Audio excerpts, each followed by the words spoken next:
Hello everyone, welcome to my channel. तो भाई आज मैं एक वीडियो देख रही थी निधि की दुनिया, जिसमें वो सपना का सपोर्ट कर रही थी।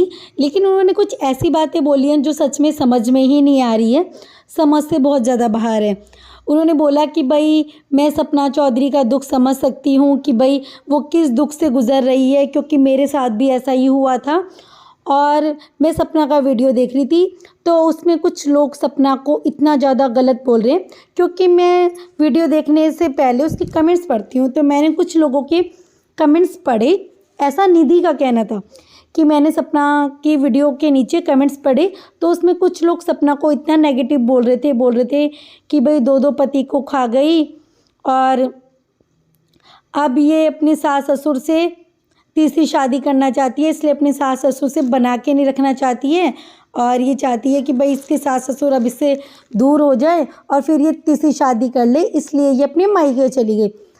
तो भाई लोग उस वीडियो के नीचे कमेंट कर रहे हैं कि ऐसा कमेंट कोई कहाँ आए, ऐसे कमेंट आए कहाँ हैं। लोग जो भी हैं वो सपना को ही सपोर्ट कर रहे हैं, कोई भी सपना के अगेंस्ट में नहीं है। किसी ने भी इस तरह के कमेंट्स नहीं कर रहे हैं तुम फालतू की बातें क्यों कर रही हो, और जब तुमने ये दुख झेले हैं तो तुम फालतू की बातें क्यों कर रही हो इस तरह की। तो भाई निधि कहती है कि जब पहले हस्बैंड उसके एक्सपायर कर गए थे तो उनके सास ससुर ने लालच में दूसरी शादी कर दी थी, ताकि जो उनकी पोती थी वो भी उनके घर में ही रह ले और वो भी उनसे दूर ना हो। और जैसे उनको चाहिए थी एक लड़की, जैसे सपना गांव की थी, सीधी सादी थी, इनके कहे अनुसार चलती थी, तो उसके अकॉर्डिंग ही इनको लड़की मिल गई थी। और तीसरी बात जो सबसे अहम बात थी कि भाई सपना 4 से 5 लाख रुपए महीने के कमाती थी। तो भाई पैसे की बात यहाँ से कहाँ से आ गई, पैसे की बात यहाँ कहाँ से आई। मतलब तुम दूसरों के पैसों पे इतनी नज़र रखती हो। तो इसका कहना है कि भाई पैसे वो इतना कमाती थी 4 से 5 लाख रुपए, इसलिए इसके सास ससुर ने कहा कि भाई मैं इससे ही शादी कर देती हूँ कि अगर कोई और बाहर से लड़की आएगी तो वो ज़्यादा से ज़्यादा कितना कमा लेगी, 50,000 1 लाख, लेकिन वो इतना तो नहीं कमाएगी ना, 5-6 लाख रुपए। तो 5-6 लाख रुपए ये कमाती थी, वो भी इतनी कम एज में। इसलिए उन्होंने अपने दूसरे बेटे की शादी कर दी थी, क्योंकि सामने वाला भी तो कुछ ना कुछ देखता है ना अपने लिए फ़ायदा, तभी तो उन्होंने शादी कर दी, क्योंकि उन्हें फ़ायदा दिख रहा था कि सपना इतना अच्छा कमाई करती है।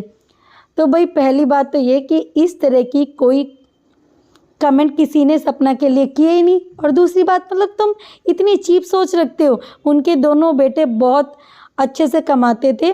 जो उनका बड़ा बेटा था उसका खुद का चैनल था और वो खुद अच्छा खासा क्या कमाते नहीं थे, वो क्या खाते नहीं थे, उनका सब कुछ बहुत अच्छा था। तो वो अपनी बहू की कमाई के पीछे थोड़े ना पड़े थे।